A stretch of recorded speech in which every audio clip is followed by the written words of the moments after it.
From the conference center at Diretamente do Centro de Conferências na Praça do Templo em Salt Lake City, transmitimos a sessão geral do sacerdócio da Conferência Geral Semestral número 185 de A Igreja de Jesus Cristo dos Santos dos Últimos Dias. A música para esta sessão será oferecida por um coro composto de pais e filhos das estacas de Orem, Utah.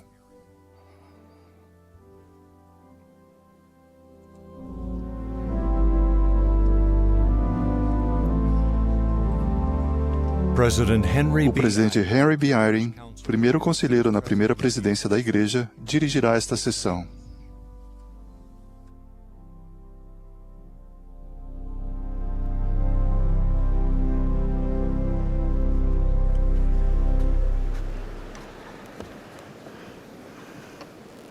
Brethren, we welcome you. Irmãos, sejam bem-vindos à sessão geral do sacerdócio da Conferência Geral Semestral número 185 de A Igreja de Jesus Cristo dos Santos dos Últimos Dias. Thomas S. Monson, que preside a conferência, pediu-me que dirigisse esta sessão.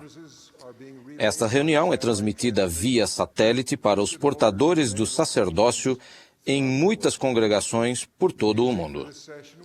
A música para esta sessão será oferecida por um coro, composto por pais e filhos das estacas de Orem, Utah, sob a regência de Corey Mendenhall, com Andrew Unsworth e Clay Christiansen ao órgão.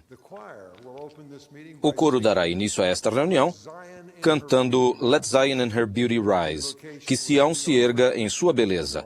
A oração de abertura será então oferecida pelo elder Larry S. Catcher, dos 70.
Our beloved Heavenly Father, Nosso amado Pai Celestial, ultimamente abaixamos nossa cabeça perante Ti nessa noite. Somos gratos pelos eventos que tivemos, expressamos gratidão pelos profetas, videntes e reveladores, e pelo presidente Thomas S. Monson, que guia e nos dirige sob tua mão. Pai Celestial, fomos abençoados hoje ao apoiar 3 homens maravilhosos que foram criados, preparados para cumprir aquele chamado especial. Oramos por eles. Pedimos que abençoe cada um deles. Pedimos uma bênção especial às suas esposas, sua família. Hoje à noite temos a oportunidade de ser ensinados por seus servos escolhidos. Oramos por teu Espírito para que seja conosco. Pedimos uma bênção especial a todos os jovens que estão aqui possam ser tocados. E também ao redor do mundo, que possam sentir o seu Espírito especial. Que possam entender o propósito por trás do sacerdócio. Abençoe-os para que possam viver de forma limpa. Pedimos uma bênção para seus pais, Pai Celestial, que possam entender a importância de seu papel e ser exemplo para seus filhos, seguindo os passos de seu Filho Jesus Cristo. Expressamos gratidão e amor a Ti novamente. Oramos por Teu Espírito, para que seja derramado sobre nós em abundância. E dizemos essas coisas em nome de Jesus Cristo. Amém.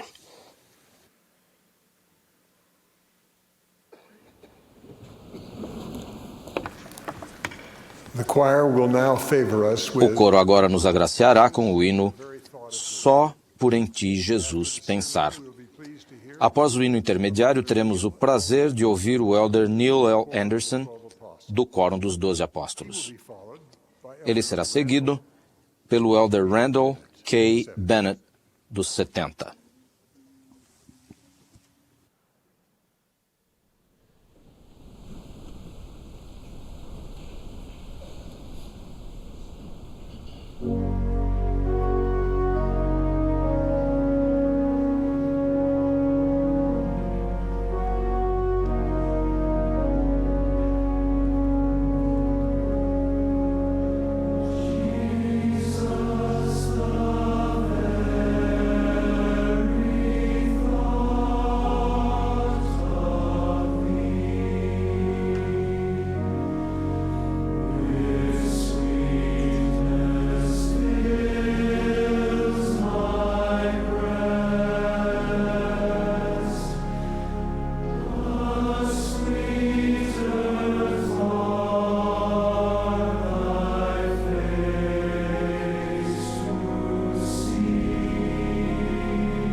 The Savior perceived the strength or O weakness Salvador percebia a força ou a fraqueza da fé daqueles que o rodeavam. A uma mulher ele disse em tom de aprovação: "Grande é a tua fé." A outros ele lamentou: "Homens de pouca fé." A outros questionou: "Onde está a vossa fé?" E Jesus ainda reconheceu outro, dizendo: "Nem em Israel encontrei tanta fé." Eu me pergunto, como o Salvador vê minha fé? E essa noite, pergunto a vocês, como o Salvador vê a sua fé?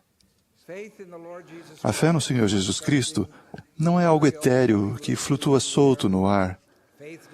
A fé não recai sobre nós ao acaso, nem permanece conosco de modo hereditário. Ela é, como dizem as Escrituras, o fundamento, a prova das coisas que não se veem.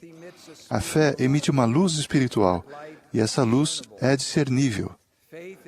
A fé em Jesus Cristo é uma dádiva que recebemos do céu quando escolhemos acreditar, quando a buscamos e quando nos apegamos a ela. Sua fé ou está se fortalecendo ou se tornando mais fraca. A fé é um princípio de poder, importante não só nesta vida, mas em nosso progresso além do véu. Pela graça de Cristo, um dia seremos salvos, por meio da fé em seu nome. O futuro de sua fé não é obra do acaso, é uma escolha. Há um mês, no Brasil, conheci Haroldo Cavalcante. Ele foi batizado com 21 anos, o primeiro membro da igreja em sua família. Sua fé brilhava e ele imediatamente começou a se preparar para servir uma missão. Infelizmente, a mãe de Haroldo foi diagnosticada com câncer. 3 meses mais tarde, apenas dias antes de morrer, ela conversou com Haroldo sobre sua maior preocupação. Não havia parentes para ajudar. Haroldo precisaria assumir plena responsabilidade por suas 2 irmãs mais novas e seu irmão mais novo. Ele solenemente fez essa promessa à sua mãe em seu leito de morte. Durante o dia, ele trabalhava em um banco e, à noite, frequentava a universidade. Ele continuou a guardar seus convênios batismais, mas sua esperança de servir uma missão de tempo integral desvaneceram-se. Sua missão seria cuidar de sua família. Meses mais tarde, enquanto preparava um discurso para a reunião sacramental, Haroldo estudou as palavras que Samuel falou ao rei Saul em reprovação. Obedecer, ele leu, é melhor do que sacrificar.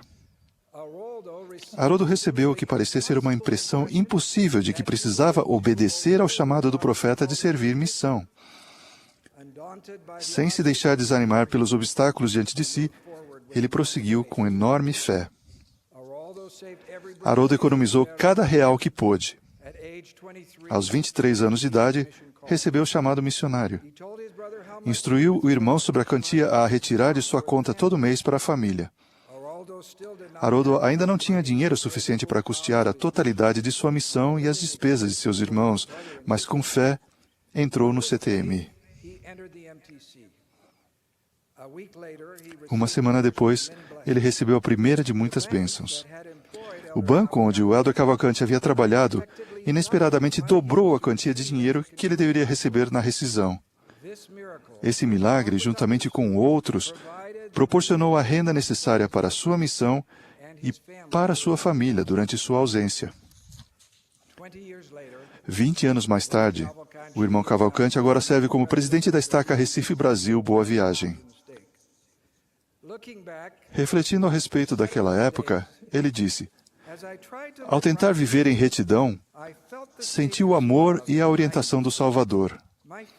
Minha fé cresceu, permitindo que eu vencesse muitas dificuldades." A fé de Haroldo não surgiu ao acaso. Foi uma escolha. Existem muitos homens e mulheres cristãos que têm profunda fé no Senhor Jesus Cristo e nós os honramos e respeitamos. Mas, irmãos, foi-nos dado algo a mais: o sacerdócio de Deus, o poder de Deus restaurado na terra por santos anjos. Isso os torna diferentes. Vocês não estão mais em solo neutro. Sua fé não crescerá por acaso, mas por escolha. A maneira como vivemos nossa vida aumenta ou diminui nossa fé. A oração, obediência, honestidade, pureza de pensamentos e ações e o desprendimento aumentam a fé. Sem isso, a fé diminui. Por que o Salvador disse a Pedro: eu roguei por ti para que a tua fé não desfaleça?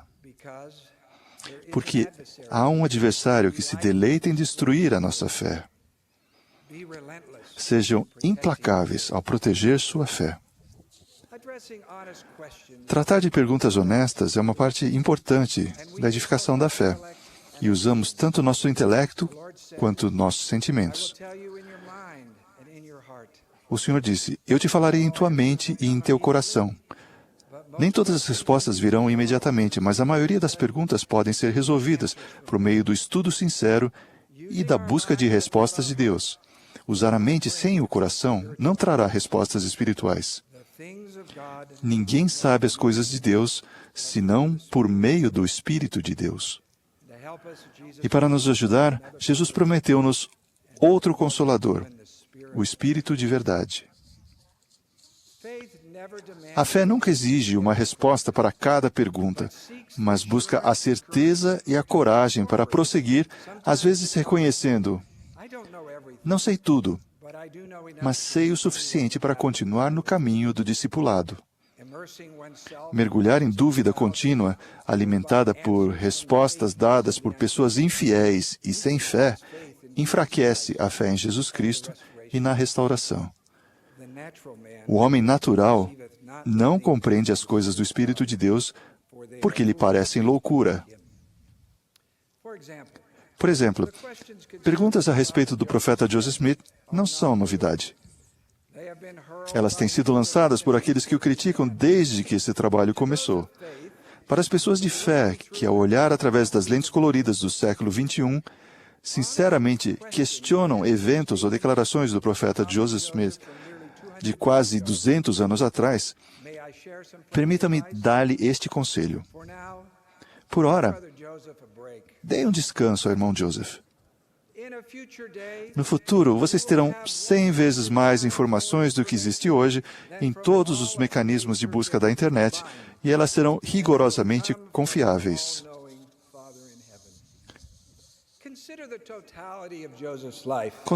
Considerem a vida inteira dele.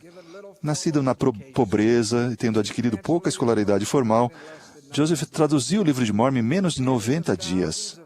Dezenas de milhares de homens e mulheres honestos e devotados abraçaram a causa da restauração. Aos 38 anos, Joseph selou seu testemunho com o próprio sangue. Testifico que Joseph Smith foi um profeta de Deus. Decidam isso na sua mente e sigam adiante.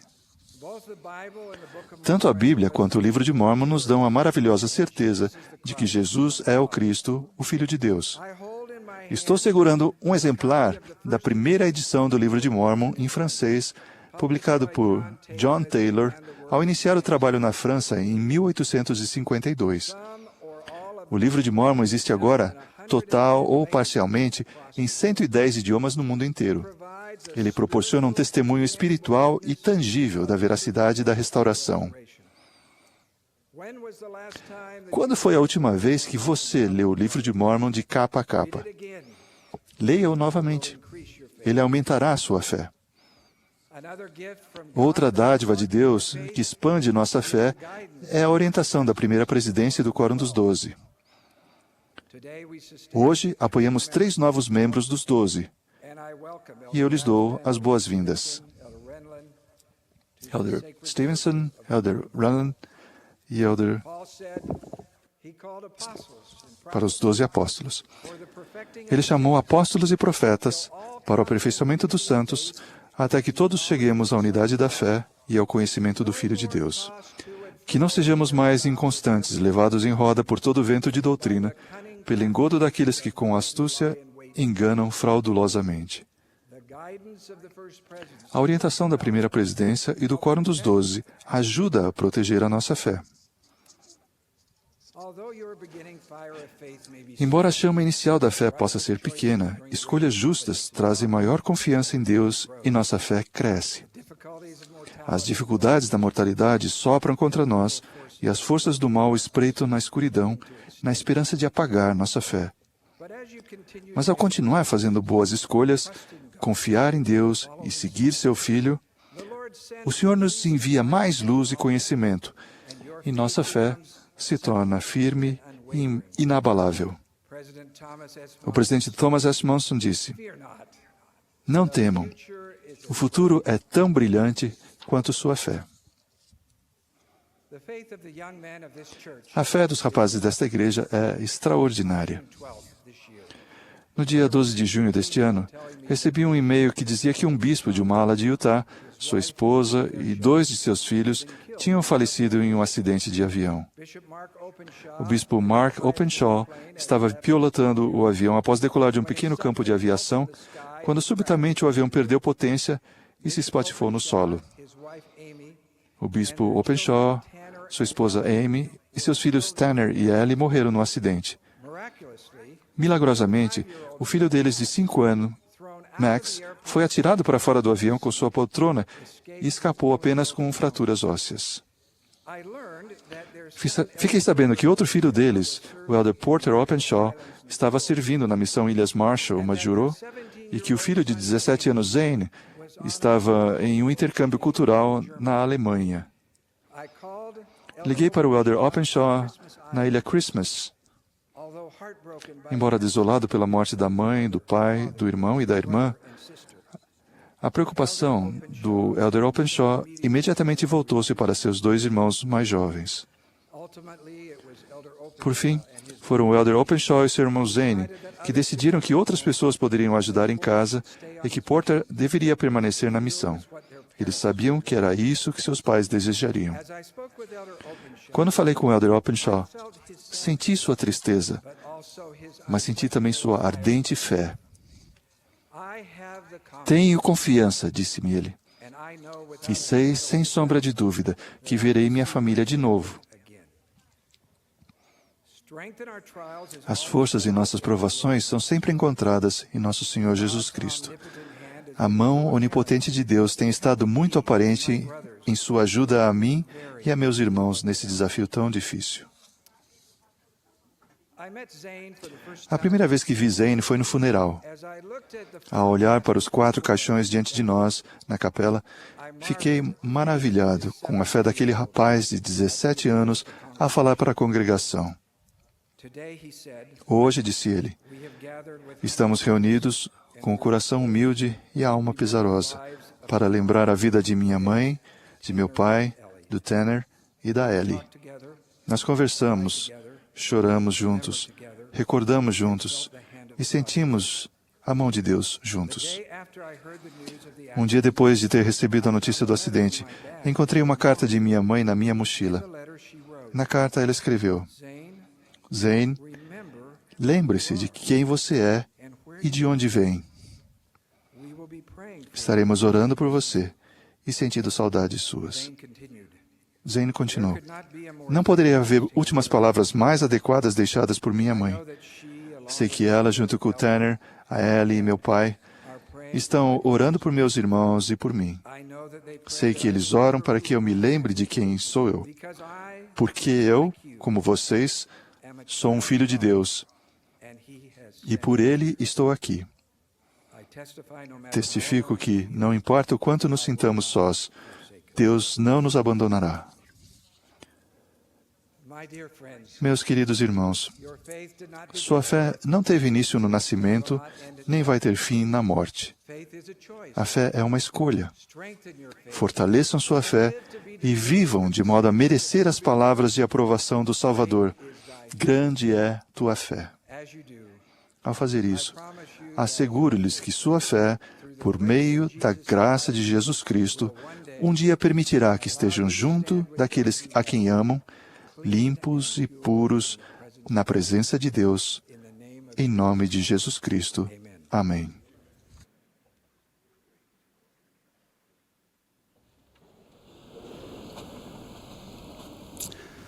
My heart sank during a recent Fiquei meeting. desconsolado durante uma reunião que tive recentemente com maravilhosos membros da igreja. Alguém perguntou: quem deseja viver novamente com o Pai Celestial? Todos ergueram a mão. A pergunta seguinte foi: quem acredita que vai conseguir? Infelizmente, a maioria deles abaixou a mão. Quando percebemos uma diferença entre quem somos agora e em quem desejamos nos tornar, somos tentados a escolher perder a fé e a esperança. Nada que é impuro pode habitar com Deus. Por isso, a fim de viver com Ele novamente, precisamos ser purificados e santificados do pecado. Se tivéssemos que fazer isso sozinhos, nenhum de nós conseguiria. Mas não estamos sozinhos. De fato, nunca estamos sozinhos. Temos a ajuda do céu por causa de Jesus Cristo e de sua expiação. O Salvador disse: se tiverdes fé em mim, tereis poder para fazer tudo quanto me parecer conveniente. Quando exercemos fé, ela aumenta. Vamos analisar juntos 3 princípios que nos ajudarão em nossa jornada de volta ao Pai Celestial. Nosso neto mais novo é um exemplo do primeiro princípio. Depois de aprender a engatinhar e a ficar em pé, ele estava pronto para tentar andar. Durante suas primeiras tentativas, ele caiu, chorou e lançou um olhar que dizia: eu nunca mais vou tentar isso de novo. Vou continuar a engatinhar. Quando ele caía, seus pais amorosos não achavam que ele não tinha mais jeito ou que ele nunca conseguiria andar. Em vez disso, estendiam os braços, o chamavam e ele, com os olhos fitos nos pais, tentava novamente ir ao encontro de um abraço amoroso. Pais amorosos estão sempre prontos, de braços abertos, para receber nem que seja o menor passo na direção certa. Eles sabem que nossa disposição de continuar tentando nos conduzirá ao progresso e ao sucesso. O Salvador ensinou que para herdar o reino de Deus, precisamos nos tornar como uma criancinha.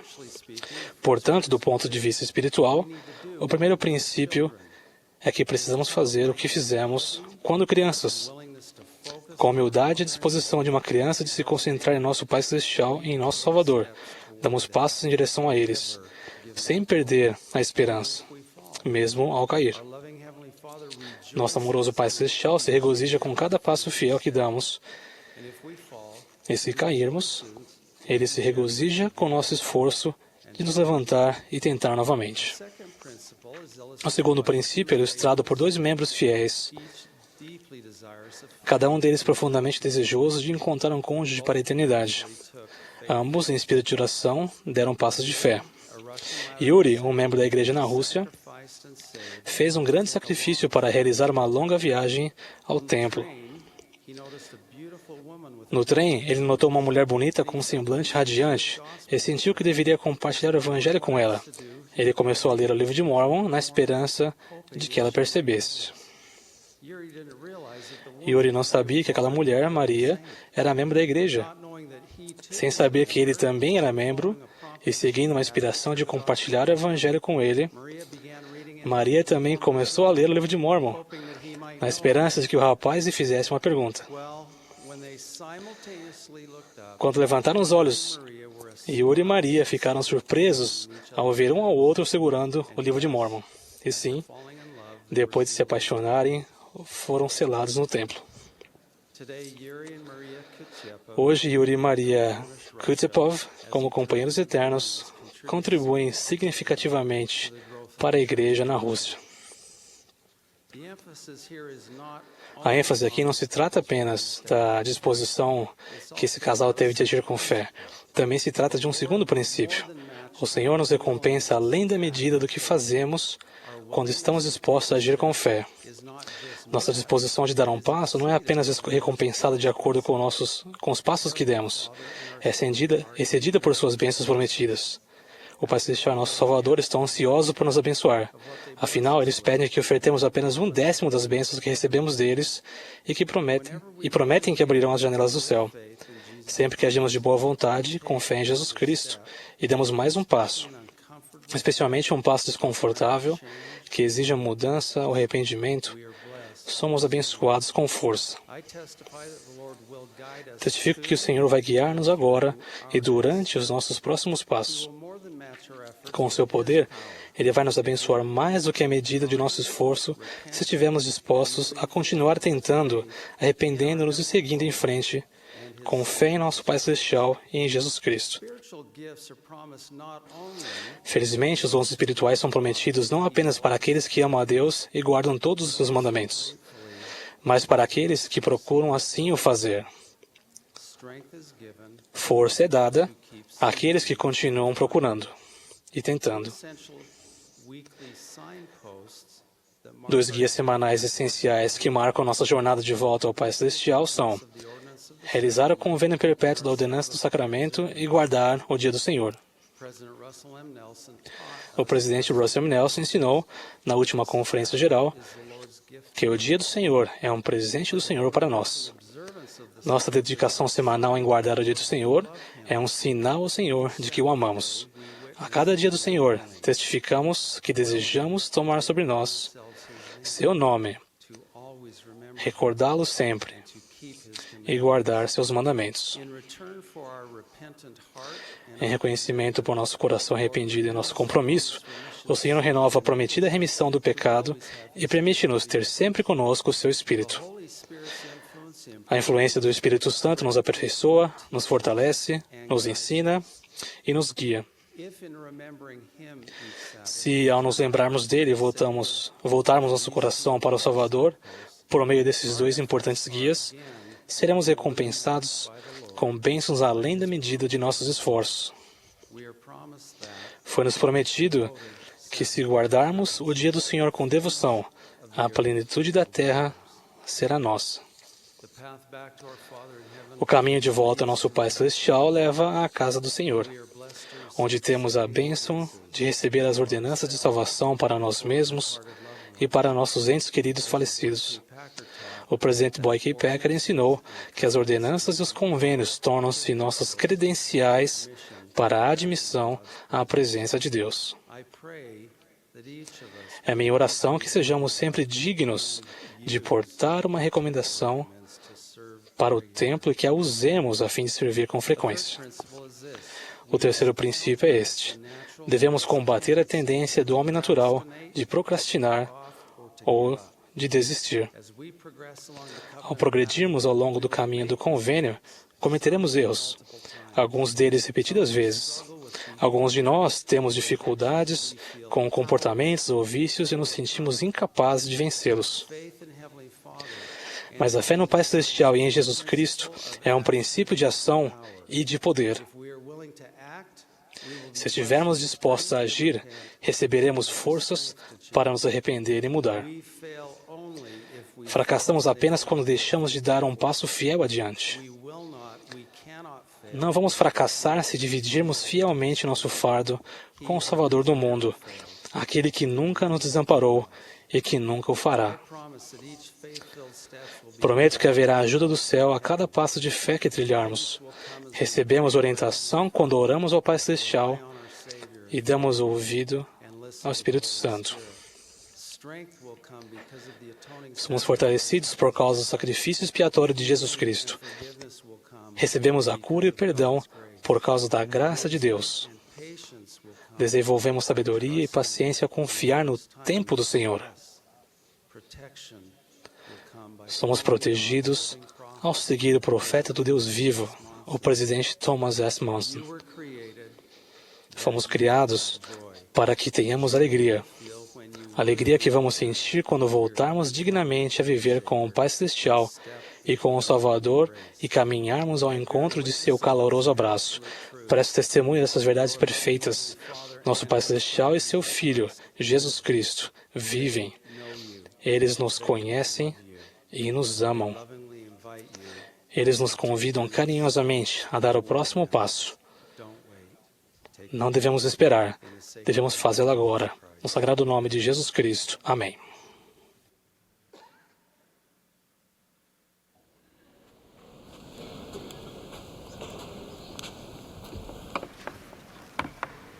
On a signal from the conductor, Ao sinal do regente, A congregação ficará em pé e se juntará ao coro, cantando Louvai a Deus.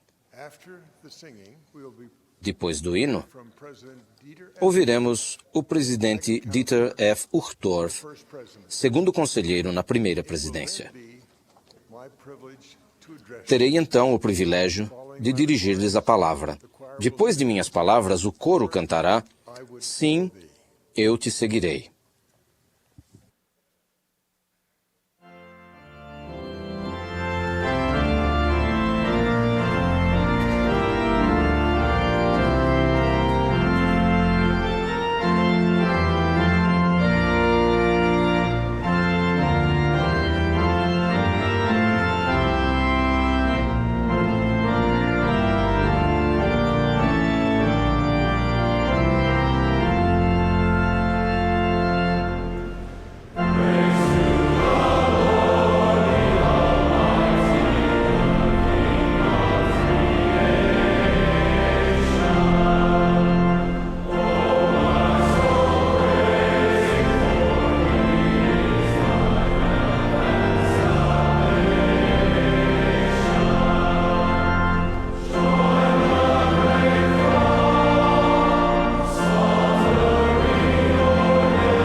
How beautiful to sing together. Que lindo podemos cantar juntos um louvor ao Senhor. Há quase 3.000 anos, a Babilônia era a maior superpotência do mundo. O antigo historiador registrou que os muros ao redor da cidade da Babilônia tinham mais de 90 metros de altura e 25 metros de espessura. Nenhuma outra cidade supera sua magnificência, ele escreveu. Naquela época, a Babilônia era o centro mundial do conhecimento, da filosofia e das leis. Seu poderio militar era inigualável. Ela abalou o poder do Egito. Babilônia invadiu, incendiou e saqueou Nínive. a capital da Síria. Com facilidade conquistou Jerusalém e levou cativo os melhores e mais inteligentes filhos de Israel para servir ao rei Nabucodonosor.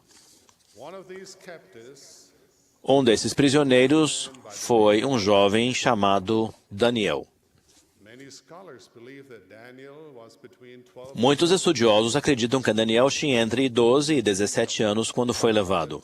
Pensem nisso, queridos portadores do sacerdócio arônico. Daniel provavelmente tinha a idade de vocês quando foi levado para a corte do rei com o propósito de ser educado no idioma, nas leis, na religião e na ciência da Babilônia secular. Podem imaginar, meus jovens irmãos, como vocês se sentiriam se fossem arrancados de sua casa, forçados a marchar 800 quilômetros até uma cidade desconhecida e doutrinados na religião de seus inimigos?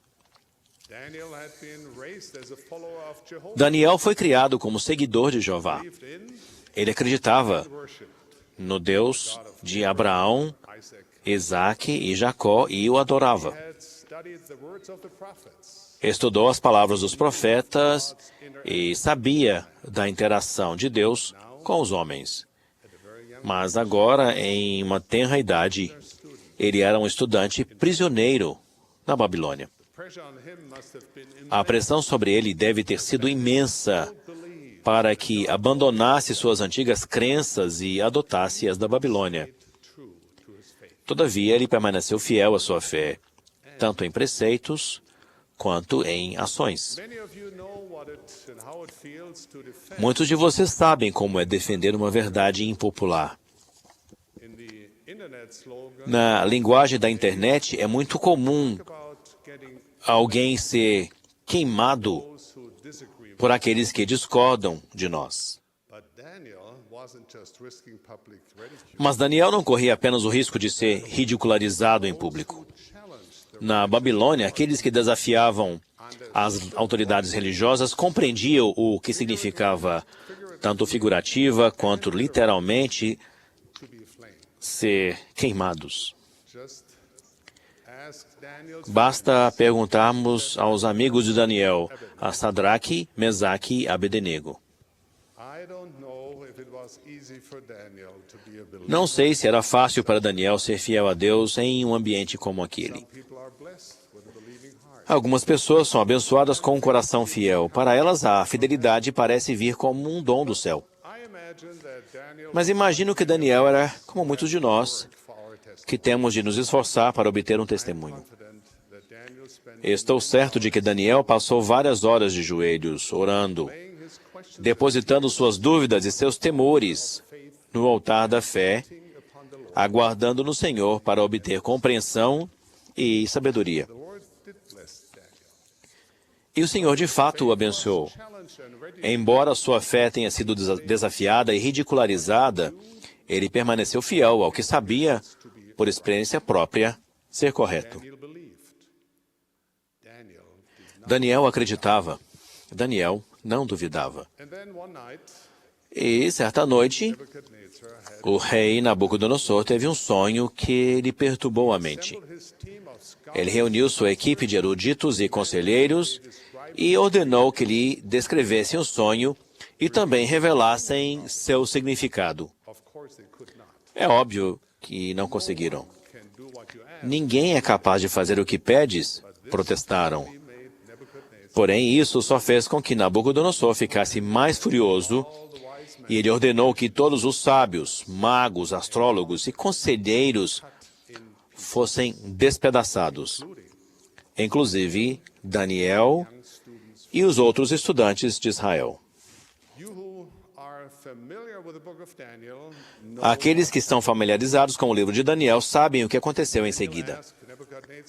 Daniel pediu um pouco mais de tempo a Nabucodonosor e ele e seus fiéis companheiros buscaram a fonte de sua fé e força moral. Oraram a Deus e pediram ajuda divina naquele momento crucial na vida deles. E então foi revelado o segredo a Daniel numa visão.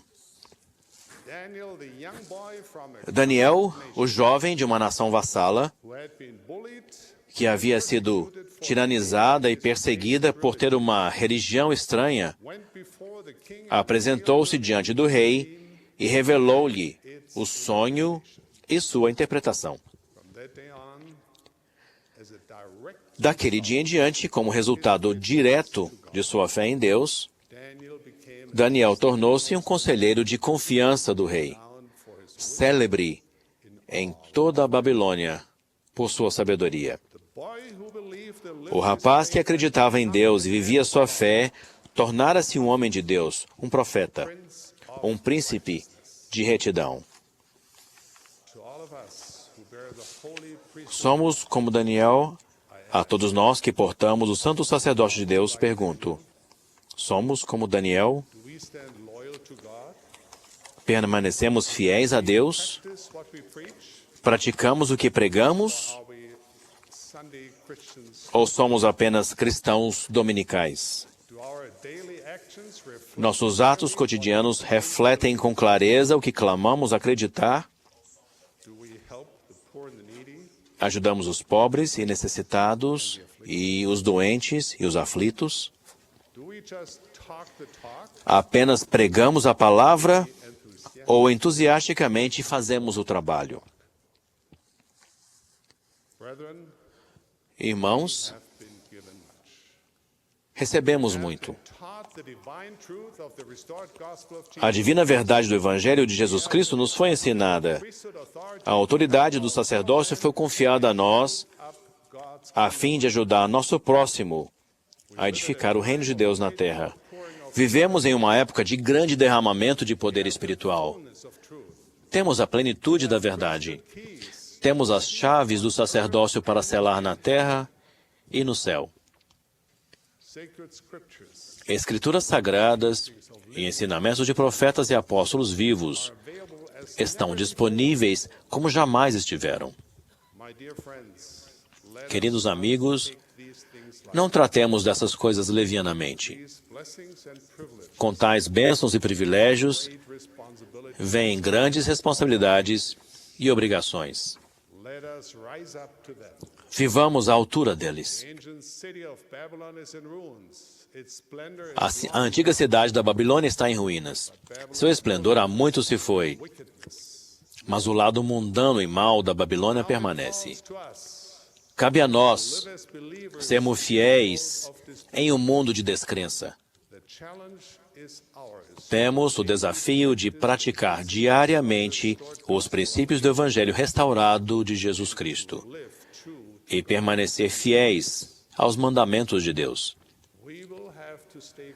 Teremos de permanecer calmos durante a pressão de colegas, não nos deixar impressionar pelas tendências populares, nem por falsos profetas, não importa de onde venham.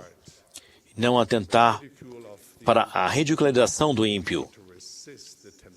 E precisamos resistir às tentações do maligno e vencer nossa própria preguiça. Pensem nisso. Não teria sido muito mais fácil para Daniel se ele simplesmente aceitasse os preceitos da Babilônia? Ele poderia ter deixado de lado o restrito código de conduta que Deus dera aos filhos de Israel. Poderia ter se banqueteado com os requintados alimentos fornecidos pelo rei e deleitado-se com os prazeres mundanos do homem natural. Ele teria evitado a ridicularização, teria sido popular, teria sido aceito. Sua trajetória teria sido muito menos complicada. Isso é claro, até o dia em que o rei exigisse uma interpretação para o seu sonho.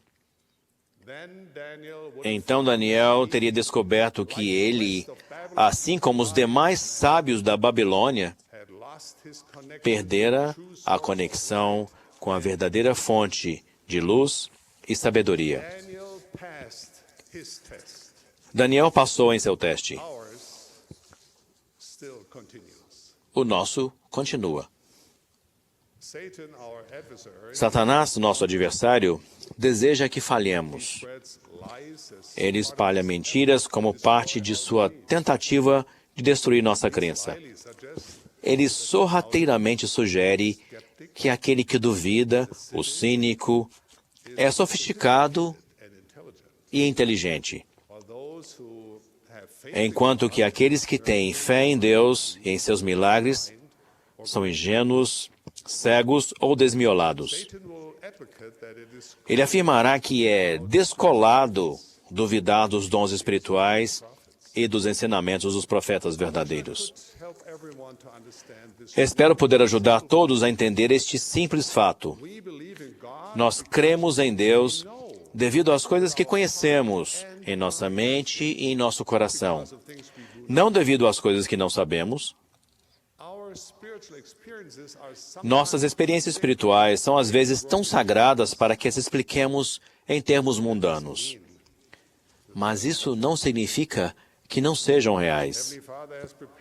O Pai Celestial preparou um banquete espiritual para seus filhos, oferecendo todos os tipos inimagináveis de alimentos requintados, e ainda assim, em vez de desfrutarem esses dons espirituais, os cínicos contentam-se em observar de longe, bebendo de sua taça de ceticismo, dúvida e desrespeito. Por que alguém passaria pela vida satisfeito com a luz da vela de seu próprio entendimento, quando, se buscando nosso Pai Celestial, pudessem vivenciar o brilhante sol do conhecimento espiritual que lhes expandiria a mente com sabedoria e lhes preencheria a alma com alegria? Quando vocês e eu falamos às pessoas sobre fé e crença, frequentemente não ouvimos: como eu gostaria de acreditar assim como você. Implícita em tal declaração encontra-se outro dos engodos de Satanás, o de que a crença está disponível a algumas pessoas, mas não a outras. Não existe magia em acreditar, mas querer acreditar é o primeiro passo necessário. Deus não faz acepção de pessoas. Ele é nosso Pai. E Ele quer conversar com você. No entanto, isso exige um pouco de curiosidade científica. Um experimento com a palavra de Deus e o exercício de uma partícula de fé. Também é preciso ter um pouco de humildade. Requer um coração e uma mente abertos. Requer uma busca no sentido completo da palavra. E talvez a parte mais difícil de todas requer ser paciente e esperar no Senhor. Se não nos esforçarmos para crer, seremos como um homem que desliga um holofote e depois culpa esse holofote por não emitir nenhuma luz.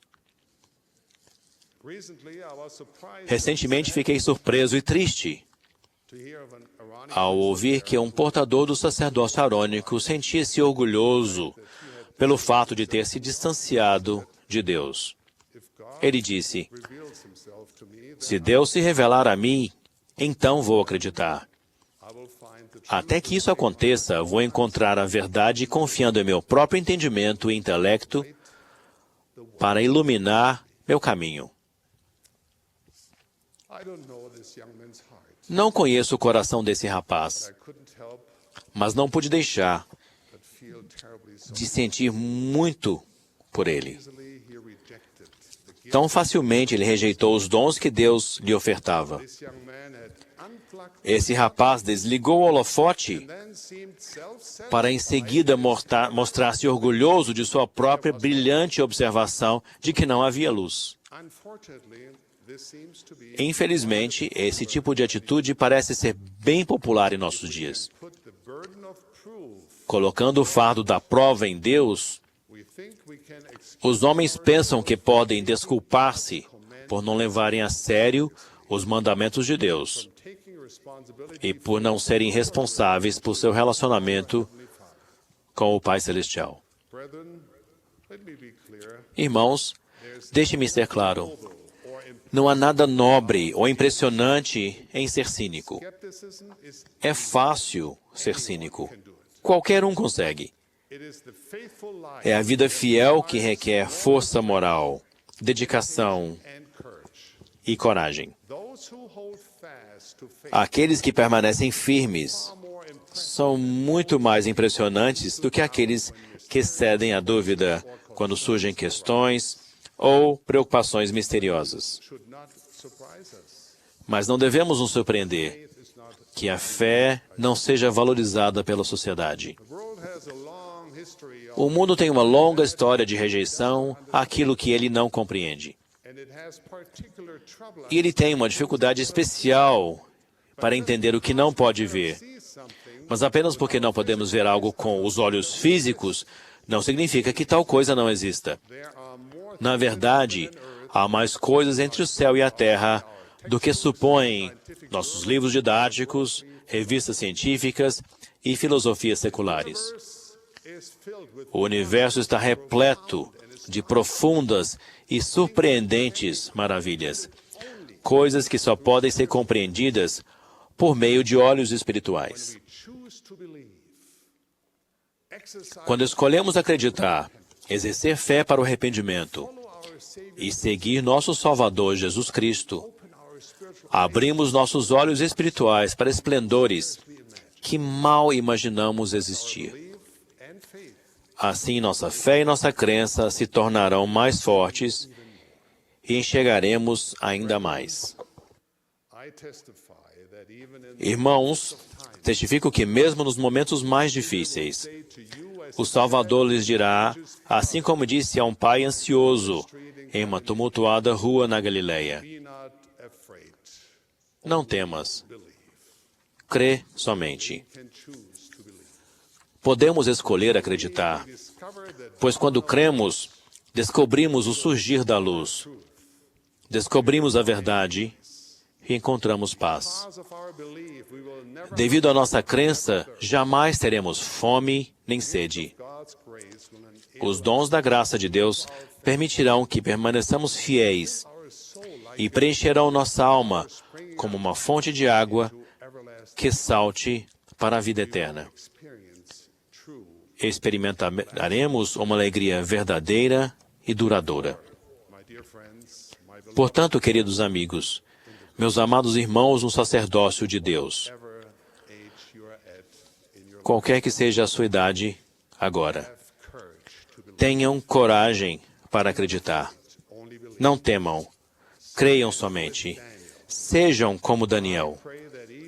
Oro para que cada um de nós, jovem e idoso, encontre força e coragem renovadas e um desejo de acreditar. No sagrado nome de nosso Mestre, no nome de Jesus Cristo. Amém.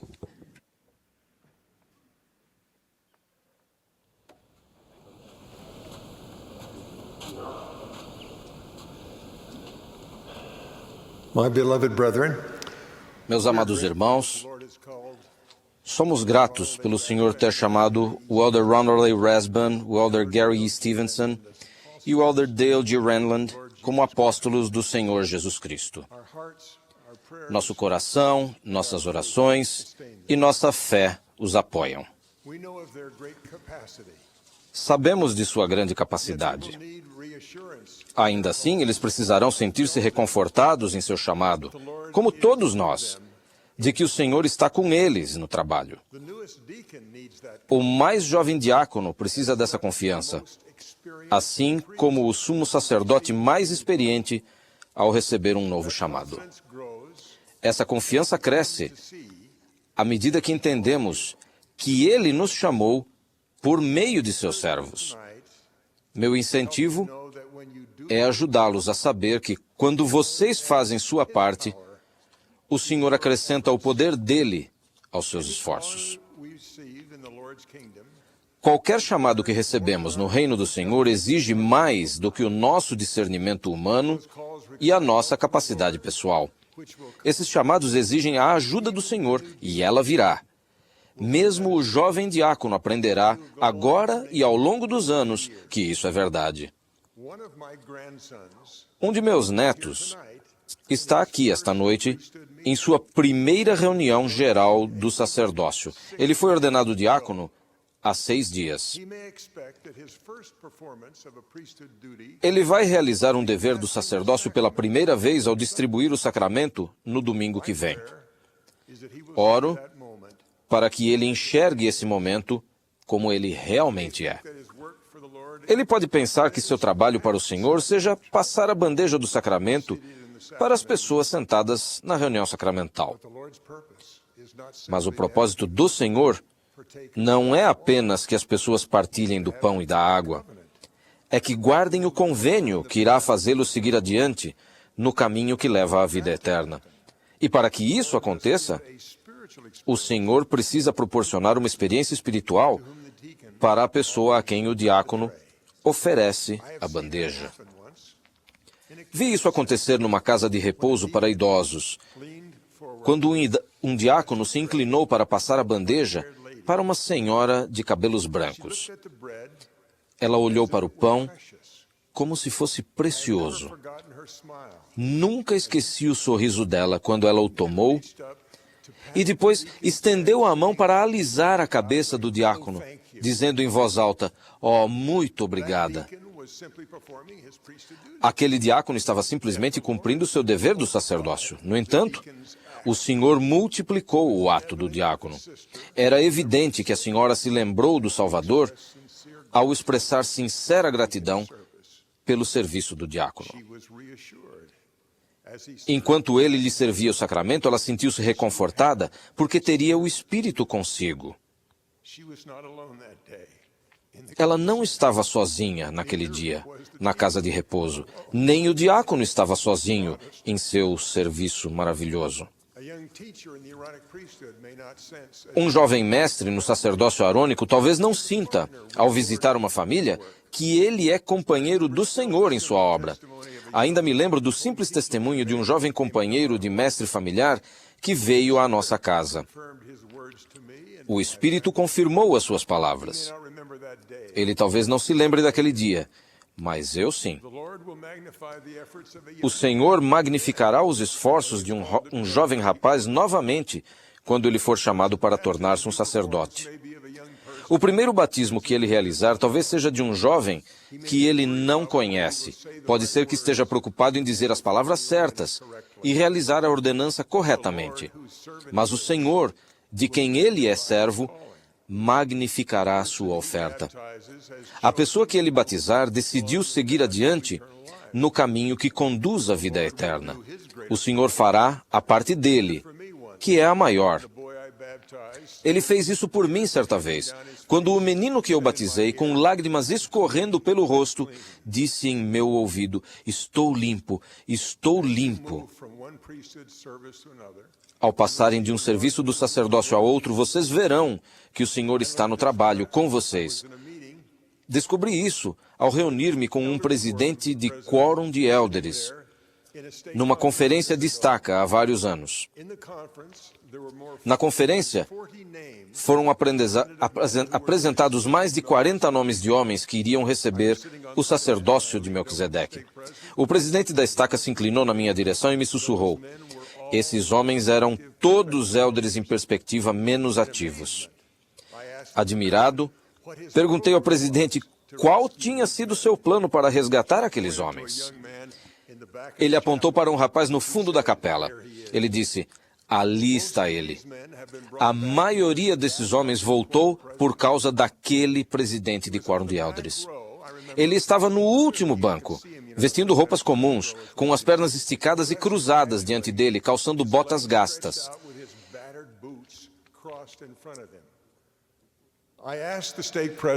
Pedi ao presidente da estaca que me apresentasse a ele depois da reunião.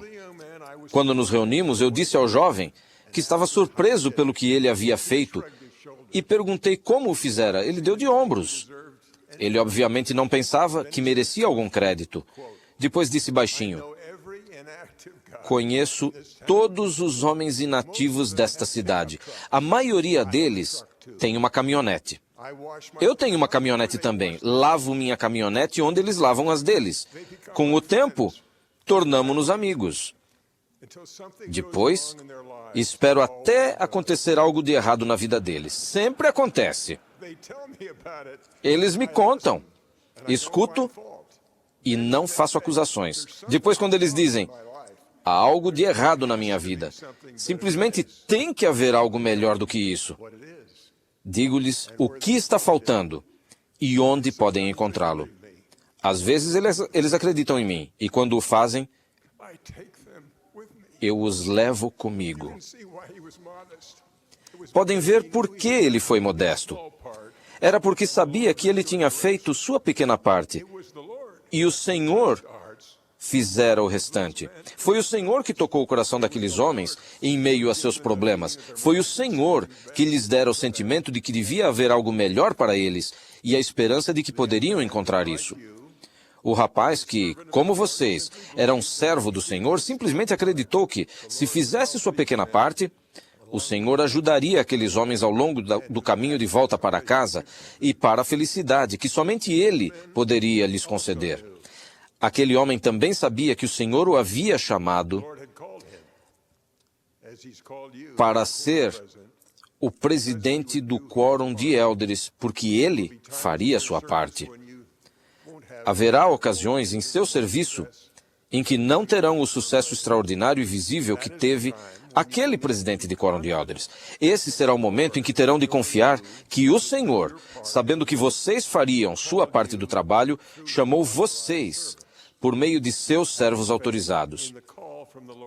Ter fé no chamado dos servos do Senhor foi algo crucial no serviço missionário de meu bisavô, Henry Eyring. Ele foi batizado em 11 de março de 1855 em St. Louis, Missouri. Isso vai cair no exame final. Erastus Snow o ordenou ao ofício de sacerdote algum tempo depois.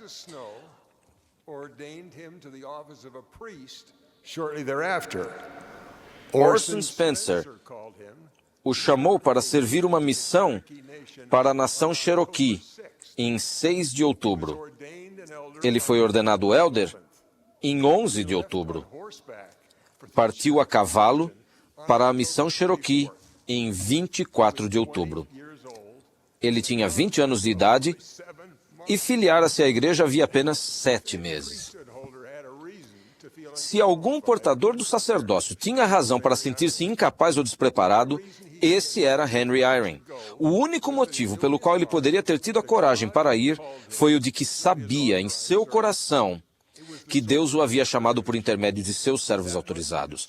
Essa era a fonte de sua coragem. Essa deve ser a fonte da nossa coragem de perseverar, seja qual for nosso chamado no sacerdócio.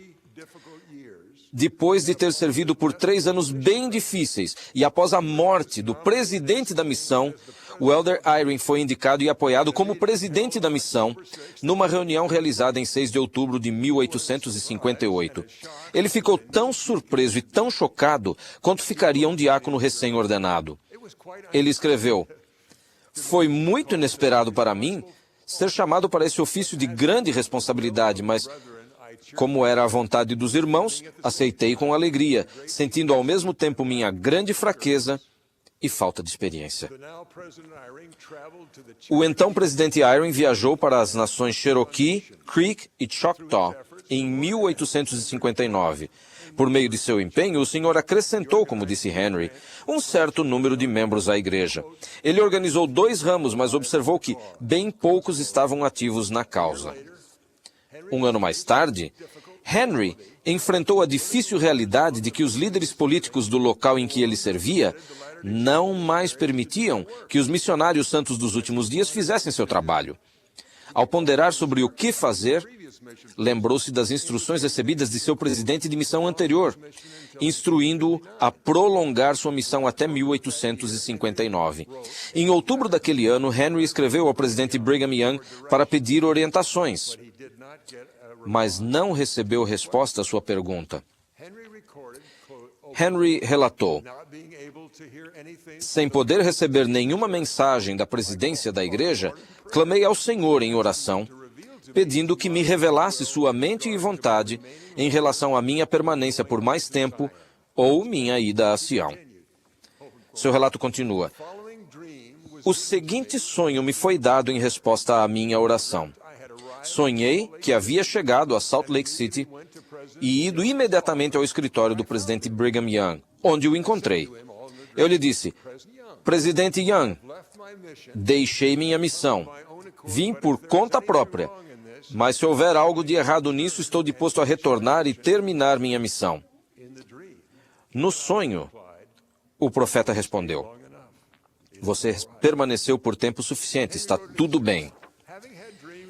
Henry escreveu em seu diário: tendo já tido sonhos que foram literalmente cumpridos, tive fé para acreditar que isso também aconteceria e, consequentemente, comecei de imediato a preparar-me para a viagem. Ele chegou a Salt Lake City em 29 de agosto de 1860, tendo percorrido a pé a maior parte do caminho. No dia seguinte, foi até o escritório do presidente Brigham Young. Henry descreveu o que aconteceu com as seguintes palavras: procurei o presidente Young, que me recebeu de modo muito bondoso. Eu lhe disse: presidente Young, vim sem ter sido chamado. Se fiz algo de errado, estou disposto a retornar e terminar minha missão. Brigham Young respondeu: está tudo bem, estávamos procurando você. Henry descreveu sua alegria dizendo: assim, meu sonho foi literalmente cumprido. Sua alegria provinha de uma confirmação de que o Senhor estivera trabalhando com ele e zelando por ele. Ele aprendeu algo que se aplica a todos nós, que os servos do Senhor são inspirados para conhecer a vontade do Senhor. E Henry Eyring havia confirmado o que sei também, que o profeta, como presidente do sacerdócio, é inspirado por Deus para zelar pelos servos do Senhor e cuidar deles. Seja qual for seu chamado no sacerdócio, vocês podem às vezes ter sentido que o Pai Celestial não estava ciente de vocês. Vocês podem orar para conhecer sua vontade e, com um sincero desejo de fazer qualquer coisa que Ele lhes peça, vocês receberão uma resposta. O Pai Celestial vai permitir que sintam que Ele os conhece, que Ele aprecia seu serviço e que vocês estão se tornando dignos do cumprimento que tanto desejam ouvir do Senhor. Bem está, bom e fiel servo. Sobre o pouco foste fiel, sobre muito te colocarei. Entra no gozo do teu Senhor.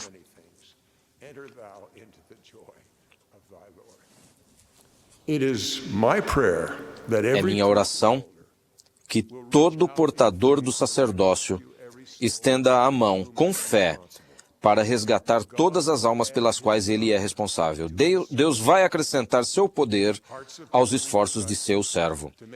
O coração das pessoas será tocado para que elas tomem decisões que as levem rumo à felicidade e para longe da tristeza.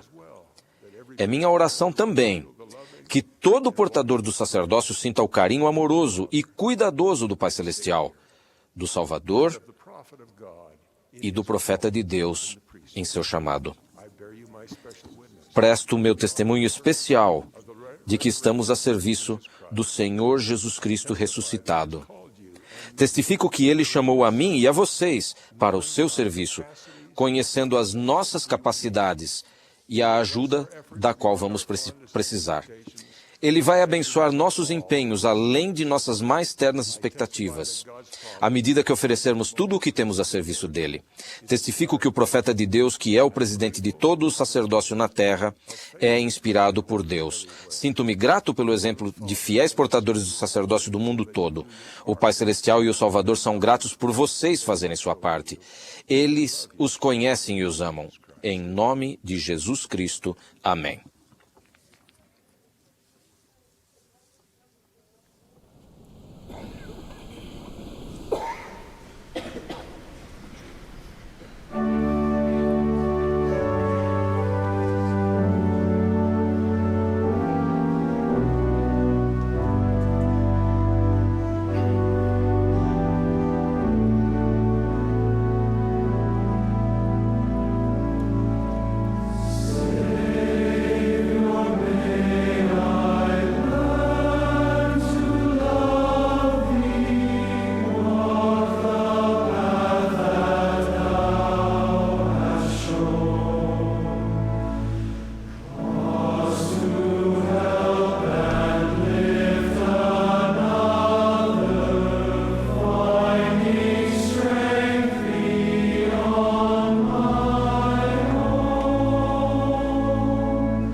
Brethren, we are grateful for your Irmãos, agradecemos por sua presença nesta noite.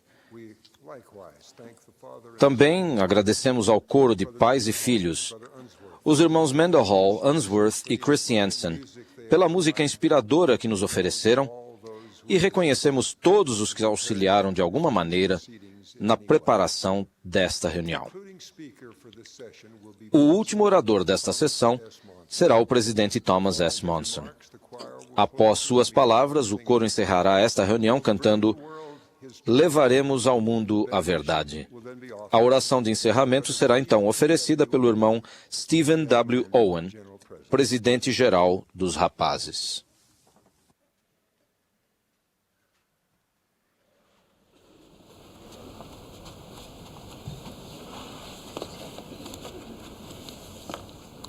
My beloved brethren, how good it is to be with you once again. Meus amados irmãos, que alegria poder estar com vocês mais uma vez. Fui inspirado nesta noite pelas palavras que eu ouvi, ou para que eu também seja guiado naquilo que vou falar. Minha mensagem para vocês hoje é bem direta. Trata-se do seguinte: guardem os mandamentos. Os mandamentos de Deus não foram dados para nos frustrar ou para se tornar obstáculos à nossa felicidade. É justamente o oposto. Aquele que nos criou e que nos ama perfeitamente sabe exatamente como precisamos viver para obter a maior felicidade possível. Ele nos deixou diretrizes que, se forem seguidas, vão nos levar em segurança ao longo da jornada mortal, que às vezes é traiçoeira. Lembre-se da letra deste hino conhecido: guarda os mandamentos. Seguro estarás e em paz. Sim, em paz. Nosso Pai Celestial nos ama tanto a ponto de nos dizer: não matarás, não furtarás, não adulterarás, amarás o teu próximo como a ti mesmo, e assim por diante. Conhecemos os mandamentos. Ele compreende que quando guardamos os mandamentos, nossa vida é mais feliz, mais cheia de realizações e menos complicada. Nossas dificuldades e problemas são mais fáceis de suportar e receberemos suas bênçãos prometidas. Embora Ele nos tenha dado leis e mandamentos, Ele também permite que decidamos se vamos aceitá-los ou rejeitá-los. Nossa decisão a esse respeito determina nosso destino. Tenho certeza de que cada um de nós tem como uma meta suprema a vida eterna na presença de nosso Pai Celestial e de seu Filho Jesus Cristo. É imperativo, portanto, que por toda a vida façamos escolhas que nos conduzam a essa grande meta. Sabemos, contudo, que o adversário está determinado em fazer-nos fracassar. Ele e suas hostes são inexoráveis em seu empenho de frustrar nossos desejos justos. Eles representam uma grave e constante ameaça à nossa salvação eterna, a menos que também sejamos inabaláveis em nossa determinação e em nosso empenho de alcançar nossa meta. O apóstolo Pedro nos advertiu: sede sóbrios, vigiai, porque o diabo, vosso adversário, anda em derredor, bramando como leão, buscando a quem possa tragar. Embora não haja momento em nossa vida em que estejamos isentos de tentação, vocês, rapazes, estão numa idade em que podem ser particularmente vulneráveis. A adolescência geralmente é uma época de insegurança, de sentimentos de não estar à altura das expectativas, de tentativas de encontrar-se lugar em meio a seus colegas e de procurar enquadrar-se no grupo. Vocês podem ser tentados a rebaixar seus padrões e seguir a multidão para serem aceitos por aqueles que vocês desejam ter como amigos. Por favor, sejam fortes, estejam alertas contra qualquer coisa que lhes roubem as bênçãos da eternidade. As escolhas que vocês fazem aqui e agora têm importância eterna. Lemos em 1 Coríntios: há tantos gêneros de vozes no mundo. Estamos cercados de vozes persuasivas, enganadoras, difamadoras, sofisticadas e desorientadoras. Eu poderia acrescentar que se tratam de vozes barulhentas. Admoesto vocês a baixar o volume para serem influenciados pela voz mansa e delicada que vai conduzi-los em segurança. Lembre-se de que alguém com autoridade colocou as mãos sobre sua cabeça depois que vocês foram batizados e o confirmaram um membro da igreja, dizendo: recebe o Espírito Santo. Abra o coração, sim, a própria alma, para o som daquela voz especial que testifica a verdade. Conforme prometeu o profeta Isaías, e os teus ouvidos ouvirão a palavra dizendo: este é o caminho, andai nele. Estejamos sempre em sintonia para podermos ouvir essa consoladora e orientadora voz que nos manterá em segurança. O desprezo pelos mandamentos abriu o caminho para o que consideram serem as pragas de nossa época. Elas incluem a praga da permissividade, a praga da pornografia, a praga das drogas, a praga da imoralidade e a praga do aborto, para citar apenas algumas delas. As Escrituras nos dizem que o adversário é o fundador de todas estas coisas. Sabemos que ele é o pai de todas as mentiras para enganar e cegar os homens. Rogo que se abstenham de tudo que os prive de sua felicidade aqui na mortalidade e da vida eterna do mundo vindouro. Com suas falsidades e mentiras, o advogado vai conduzi-los para baixo, numa ladeira escorregadia rumo à sua destruição, se assim o permitirem. Provavelmente vocês acabarão nessa ladeira escorregadia antes que se deem conta de que não há meio de parar. Vocês já ouviram as mensagens do adversário. Ele os convida com muita astúcia. Uma vez só, não faz mal. Todo mundo está fazendo isso. Não seja antiquado, os tempos mudaram. Não vai prejudicar ninguém. A vida é sua para viver. O adversário nos conhece e sabe quais são as tentações que nos são difíceis de ignorar. É extremamente vital que exerçamos constante vigilância para nunca ceder a essas mentiras e tentações. É preciso grande coragem para permanecermos fiéis e leais em meio às crescentes pressões e influências traiçoeiras que nos rodeiam e que distorcem a verdade, difamam o que é bom e decente e procuram substituir essas coisas pelas filosofias do mundo criadas pelo homem. Se os mandamentos tiverem sido escritos por homens, então mudá-los por causa de tendências ou por intermédio de leis ou quaisquer outros meios seria prerrogativa dos homens. Mas os mandamentos nos foram dados por Deus. Usando o nosso arbítrio, podemos deixá-los de lado. Não podemos, contudo, alterá-los. Da mesma forma como não podemos mudar as consequências resultantes de nossa desobediência a eles ou de sua violação. Entendamos que nossa maior felicidade nesta vida vem quando seguimos os mandamentos de Deus e obedecemos às suas leis. Gosto muito das palavras encontradas em Isaías, no capítulo 32, versículo 17. E o efeito da justiça será paz. E o fruto da justiça será repouso e segurança para sempre. Essa paz, essa certeza, só pode vir por meio da retidão. Não podemos permitir-nos nem um minuto sequer de tolerância ao lidar com o pecado. Jamais devemos acreditar que podemos participar só um pouquinho na desobediência aos mandamentos de Deus, porque o pecado pode agarrar-nos com mão de ferro, da qual será excruciantemente doloroso livrar-nos.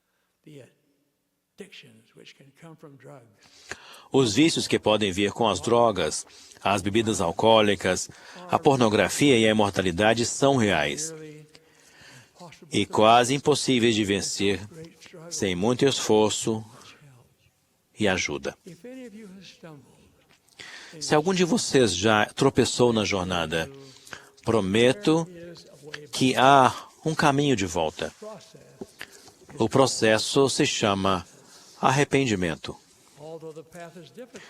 Embora o caminho seja difícil, sua salvação eterna depende disso. O que poderia ser mais digno de seu empenho? Rogo que decidam agora mesmo a dar os passos necessários para arrepender-se plenamente. Quanto antes fizerem isso, mais cedo poderão vivenciar a paz, a serenidade e a certeza mencionadas por Isaías. Há pouco tempo ouvi o testemunho de uma mulher que, com o marido, havia se desviado do caminho seguro, quebrando os mandamentos, e nesse processo quase destruíram sua família. Quando os dois finalmente conseguiram ver em meio à densa névoa do vício e reconhecer como sua vida havia se tornado infeliz, e também o quanto haviam magoado seus entes queridos, e começaram a mudar. O processo de arrependimento foi lento e muitas vezes doloroso, mas com a ajuda de líderes do sacerdócio e também de familiares e amigos leais, eles conseguiram retornar ao caminho seguro. Vou ler para vocês uma parte do testemunho daquela irmã sobre o poder do arrependimento. Como é que alguém deixa de ser a ovelha perdida, presa ao pecado, e passa a sentir essa paz e felicidade que temos agora? Como isso acontece?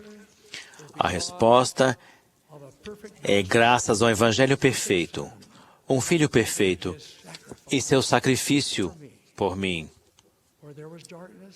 Onde havia trevas, agora há luz. Onde havia desespero e dor, há alegria e esperança. Fomos infinitamente abençoados pela mudança que somente pode ocorrer por meio do arrependimento que nos é possibilitado pela expiação de Jesus Cristo.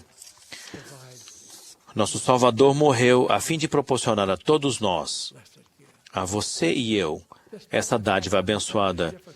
Embora o caminho do arrependimento não seja fácil, as promessas são reais. O Senhor disse o seguinte sobre aqueles que se arrependam: ainda que os vossos pecados sejam como a escarlata, eles se tornarão brancos como a neve. E nunca mais me lembrarei deles. Ao longo de toda a nossa vida, precisamos nutrir um forte testemunho, estudando as Escrituras e orando e ponderando as verdades do Evangelho de Jesus Cristo. Se estiver firmemente plantado, nosso testemunho do Evangelho, do Salvador e de nosso Pai Celestial, vai influenciar tudo o que fizemos. Testifico que todos somos filhos amados de nosso Pai Celestial, enviados à Terra nesses dias e nesta época por um propósito, tendo recebido o sacerdócio de Deus para que possamos servir as pessoas e realizar a obra de Deus aqui na Terra. Fomos ordenados a viver de modo a permanecermos dignos de ter esse sacerdócio. Meus irmãos, guardemos os mandamentos. Coisas maravilhosas e gloriosas estão reservadas para nós, se assim o fizermos. Que essa seja a nossa bênção. Eu oro em nome de Jesus Cristo, nosso Salvador e nosso Redentor. Amém.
Our dear Father in heaven, Nosso Pai Celestial,